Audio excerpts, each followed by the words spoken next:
স্ক্রিনে যে ভিডিওগুলো প্রথমে দেখলেন, এই ভিডিওগুলো বর্তমান সময়ে সকল সোশ্যাল মিডিয়াতে প্রচুর ভাইরালে আছে।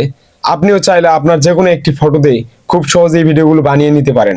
এর জন্য আপনার তেমন কোনো অ্যাপস প্রয়োজন হবে না, আপনি টিকটক থেকে খুব সহজে বানিয়ে নিতে পারেন। কিভাবে বানাবেন আমি এই ভিডিওতে ফুল প্রসেসটি দেখাবো, তাই ভিডিওটি স্কিপ করবেন না। স্কিপ করলে হয়তো আপনি কিছুই শিখতে পারবেন না। তাই আপনাদের কাছে ছোট একটি আবদার থাকলো, এই ভিডিওগুলো যদি নিয়মিত পেতে চান, দেখতে চান, অবশ্যই আমাদের ইউটিউব চ্যানেলটি সাবস্ক্রাইব করে পাশে থাকবেন। চলেন ফোনের স্ক্রিনে চলে যাই। চলেন এখন ভিডিওগুলো কিভাবে বানাবেন সেই প্রসেসটি আমি দেখাচ্ছি। ফার্স্ট অফ অল আপনারা যেটা করবেন, এখানে প্রথমে আপনার টিকটকস অফিসিয়াল অ্যাপসে চলে আসবেন। যাদের নিয়ে অবশ্যই প্লে স্টোর থেকে অ্যাপসটি নামিয়ে নেবেন। আমি জাস্ট আপনাদের দেখাচ্ছি। টিকটকস অ্যাপসে চলে গেলাম, একটু লোডিং নিবে। তারপর আপনি এখানে যেটা করবেন, এখান থেকে আপনি এখানে সার্চ করবেন। আমি দেখাচ্ছি, দেখেন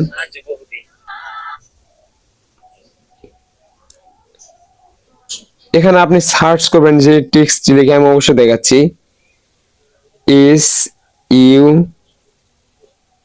আর এফ আর উপরে দেখেন যে কাঙ্ক্ষিত যে ফিল্টারটা আমি চাচ্ছি সেই ফিল্টারটা আমি অবশ্যই এখান থেকে পেয়ে গেছি। দেখেন এইটাই হচ্ছে সেই ফিল্টারটি।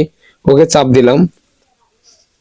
ওকে, তারপর আপনি যেটা করবেন, এখান থেকে আপনি যেটা করবেন, প্রথমে যে ফিল্টারটি আসবে সেই ফিল্টারতে আপনি চাপ দিবেন। ওকে চাপ দিলাম। ওকে চাপ দেওয়ার পর আপনি এখান থেকে গ্যালারি শোবে দেখাচ্ছি, দেখেন এখানে গ্যালারিতে চাপ দিবেন। গ্যালারিতে যতগুলো ফটো আছে সব ফটোগুলো আপনি এখান থেকে দেখাবে। আপনি ইচ্ছে মতো যে কোনো একটি ফটো এখান থেকে দিতে পারেন। জাস্ট আমি এটাই দিচ্ছি।